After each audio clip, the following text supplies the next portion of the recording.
जय हिंद दोस्तों, welcome to education group. दोस्तों आज की वीडियो में पढ़ाएंगे वर्धन वंश। वर्धन वंश पूरा इस वीडियो में कंप्लीट करा देंगे।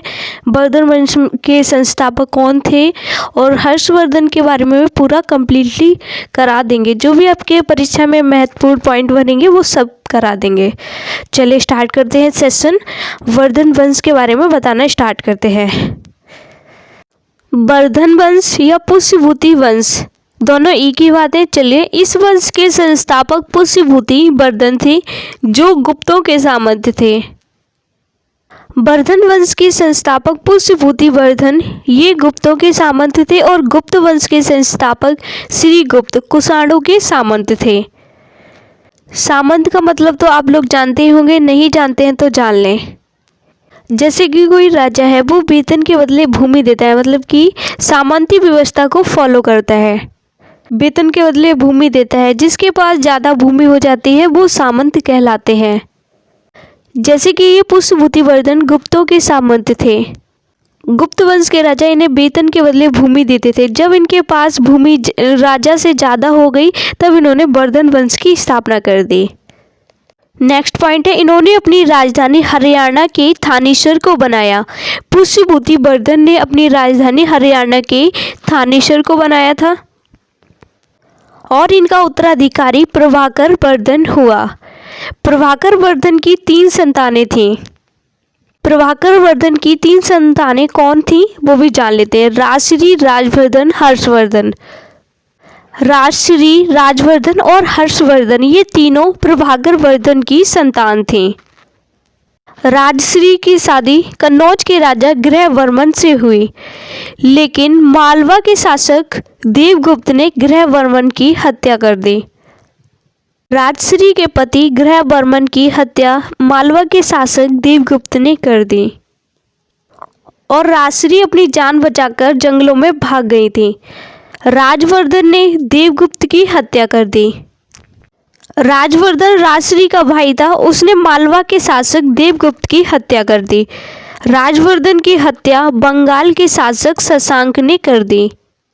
गौड़ शासक शशांक, गौड़ बंगाल को कहा जाता है। गौड़ शासक शशांक मालवा के शासक देवगुप्त का मित्र था और बंगाल के शासक शशांक ने बोधि वृक्ष को कटवा दिया था। बोधि वृक्ष अभी 4थी पीढ़ी का है। बोधि वृक्ष का मतलब होता है महात्मा बुद्ध को जिस पीपल के वृक्ष के नीचे ज्ञान की प्राप्ति हुई थी उस वृक्ष को उनके ज्ञान के बाद बोधि वृक्ष कहा गया। ठीक है, चलिए नेक्स्ट पॉइंट देखते हैं। गौड़ शासक शशांक की हत्या हर्षवर्धन ने कर दी। हर्षवर्धन राजश्री और राजवर्धन के भाई थे, इन्होंने शशांक की हत्या कर दी। हर्षवर्धन ने अपनी बहन राजश्री को आतिश दिवाकर नामक बौद्ध भिक्षु की सहायता से ढूंढा था। नेक्स्ट पॉइंट, हर्षवर्धन ने कन्नौज को अपनी राजधानी बनाया और अपनी बहन को गद्दी पर बैठाया। स्वयं उसका संरक्षक बनकर शासन किया। यानी कि हर्षवर्धन ने कभी भी स्वयं को कन्नौज का राजा साबित नहीं किया बल्कि राजश्री का संरक्षक बनकर शासन किया। इसके समय में मथुरा सूती वस्त्रों का केंद्र था। मथुरा सूती वस्त्रों का केंद्र था और हर्षवर्धन ने अपनी सांस्कृतिक या व्यापारिक राजधानी मथुरा को बनाया था। हर्षवर्धन के काल में चोर तथा डाकुओं का बहुत ज़्यादा बोलबाला था। इसके समय विदेशी यात्री ह्वेनसांग आया था। ह्वेनसांग की पुस्तक का नाम है सी यू की। ह्वेनसांग को यात्रियों को राजकुमार, नीति का पंडित तथा शाक्य मुनि भी कहा जाता है। ह्वेनसांग ने नालंदा विश्वविद्यालय में अध्ययन तथा अध्यापन कार्य किया। जब ह्वेनसांग नालंदा विश्वविद्यालय में पढ़ने के लिए आए थे तब वो नालंदा विश्वविद्यालय के कुलपति शीलभद्र थे। हर्षवर्धन के समय हर 5 वर्ष बाद हिंदू धर्म का महामोर्च परिषद का आयोजन इलाहाबाद में होता था। हर 5 वर्ष में महामोर्च परिषद का आयोजन इलाहाबाद यानी कि प्रयागराज में होता था। हर्षवर्धन ने इस परिषद का अध्यक्ष ह्वेनसांग की बुद्धिमत्ता देखकर उसे इसका अध्यक्ष बना दिया। हर्षवर्धन ने महामोर्च परिषद का अध्यक्ष ह्वेनसांग को बना दिया।